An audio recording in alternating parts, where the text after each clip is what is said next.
بدر کے موقع پر جب حضور علیہ الصلوۃ والسلام بدر کی لڑائی کے لیے نکلے ہیں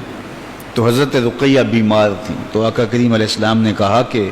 تم ان کی تیمارداری کے لیے رکو،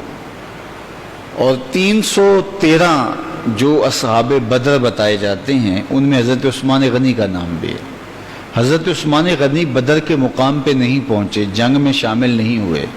لیکن مال غنیمت بٹا تو پورا حصہ دیا گیا، اس لیے کہ حضور کے حکم سے وہ مدینہ المنورہ میں تیمارداری کے لیے رک گئے تھے، اور جب حضور واپس تشریف لائے تو اس وقت حضرت رقیہ کی تدفین ہو رہی تھی،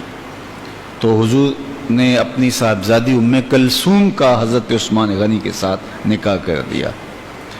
ام کلثوم سلام اللہ علیہا بھی ایک وقت کے بعد انتقال کر گئیں، اور یہ حضور کی حیات طیبہ میں ہی ہوا۔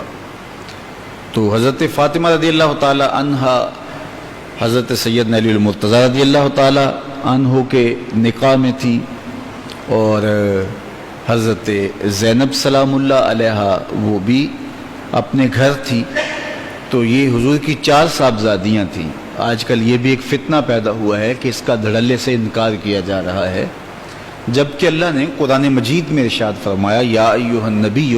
قل لازواجک و بناتک و نساء المؤمنین، اے نبی اپنی بیویوں کو اور اپنی بیٹیوں کو اور مسلمان خواتین کو یہ فرما دیجئے، حکم دیجئے۔ پردے کے احکام ہے، سورہ احزاب ہے، تو وہاں بنات کا الگ سے ذکر کیا گیا اور جمع کے صیغے کے ساتھ ذکر کیا گیا، چونکہ مالک جانتا تھا کہ ایسا فتنہ پرور زمانہ آئے گا کہ رسول کریم صلی اللہ علیہ وسلم کی اولاد پاک کا بھی انکار کر دیا جائے گا۔ تو نساء المومنین کے درمیان بیٹیاں بھی آ جاتی، صرف نساء المومنین کہہ دیتی اور اس میں بیٹیاں بھی موجود ہوتی، یا خالی بیٹیاں کہا گیا ہوتا تو پھر یہ اس کا معنی ہوتا کہ اس سے مراد پوری امت کی بیٹیاں ہیں، نساء المومنین الگ نہ کہا گیا ہوتا۔ لیکن اللہ تعالیٰ جل شانہ نے 3 چیزوں کو الگ الگ بیان کر کے اس بات کو ہمارے سامنے رکھ دیا، یا ایھا النبی قل لازواجک و بناتک و نساء المؤمنین۔ تو حضرت ام کلثوم کی رحلت کے بعد حضور نے فرمایا کہ میری اور بیٹی ہوتی تو وہ بھی میں عثمان کے نکاح میں دے دیتا، اور اسی وجہ سے حضرت عثمان غنی رضی اللہ تعالی عنہ کو ذو النورین کہا جاتا تھا، 2 نوروں کا حامل شخص،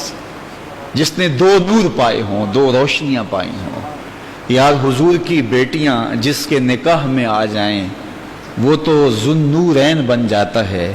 اور جس کی بیٹیاں نکاح میں آنے سے عثمان ذو النورین بن جاتا ہے وہ نبی سراپا نور کیوں نہیں ہے؟ تو حضرت عثمان غنی رضی اللہ تعالی عنہ کو یہ اعزاز نصیب ہوا ہے، اور یہ کسی کو روئے زمین پہ کبھی نصیب نہیں ہوا کہ کسی نبی کی 2 بیٹیاں کسی ایک شخص کے نکاح میں آئی ہوں۔